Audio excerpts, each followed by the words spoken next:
Assalamu alaikum wa rahmatullahi wa barakatuh. Азыркы сайт желелеринде ар кандай дин жөнүндө жаман сөздөрдү жазган журналисттер, ошол эле илимдүү, билимдүү деп аталган эл башында жүргөн эр азаматтар үчүн эки ооз сөз сүйлөгүм келди. Аларды эр азамат деүүгө дагы тилим барбайт, анткени алар эл бузарлар, дин душмандары. Кыргызстандын 90%дан жогорусу ислам динин карманган мусулман инсандар. Алар ошол Алла Таала берген динди, акыркы динди туура жана так карманган инсандар. Аларды дүрбөлөңгө салып, алардын акыйдасына жана ишенимине жалган жана туура эмес маалыматтарды таратышып, элди ар кандай дүрбөлөңгө салып жатышат. Мына ошолор туурасында бир-эки ооз сөз кылайын деп чечтим. Сиздерге бир анын үстүнө ал өзү сыяктуу жан дүйнөсү жарадар, бузуку динсиздердин айткандарын көп тыңдап, ошолордон сабак алат экен. Ошол үчүн алардын акылы дагы башкача тайкы болуп калган. Ал өзүнүн оюнда акылдуу эле сөздөрдү сүйлөп атам деп ойлойт, бирок бул жактан карасаң, ал акылсыз экенин даана байкайсың.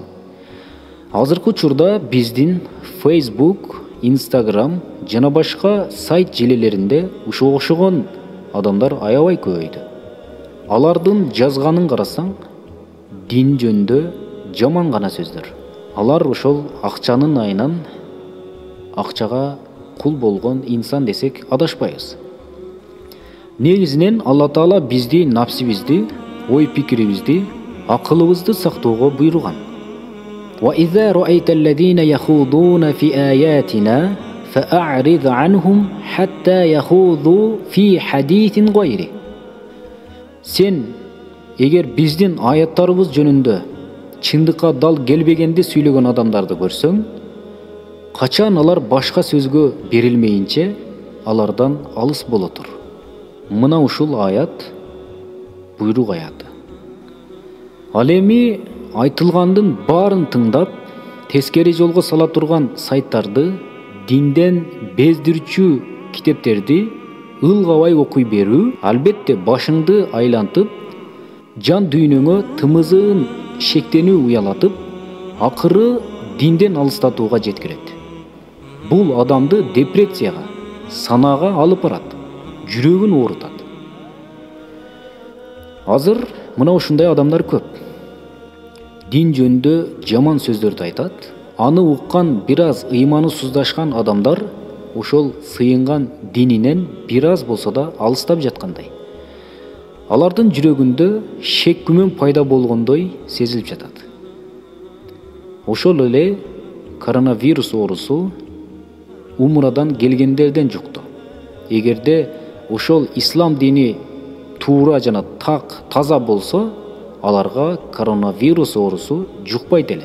Деп мына ушундай сөздөрдү айтып, мусулмандардын башын айланткан эл бузарлар, бузукулар абдан көбөйдү. Бул туурасында сүйлөбөй коюу дагы мен үчүн болбоду. Урматтуу туугандар, менин сиздерге осуятым: нафсиңди бош кое бербе. Алланын китебин оку, илимдүүлөр менен баарлаш. Ал эми динсиздердин акыры кыйроо жана тозок. Алла Таала бизди да, силерди да бузукулардын адашуусунан сактасын. Туура жолдогулардын артынан ээрчитсин. Ким туура жолго тырышып, туура эместен өзүн оолак кармаса, Алла ага аманчылык тартуулайт. Барыңыздардын үй бүлөңүздөргө бекем ден соолук, узун өмүр жана ошондой эле ырыскыңыздарга береке берген болсун. Вассаламу алейкум ва рахматуллахи ва баракатух.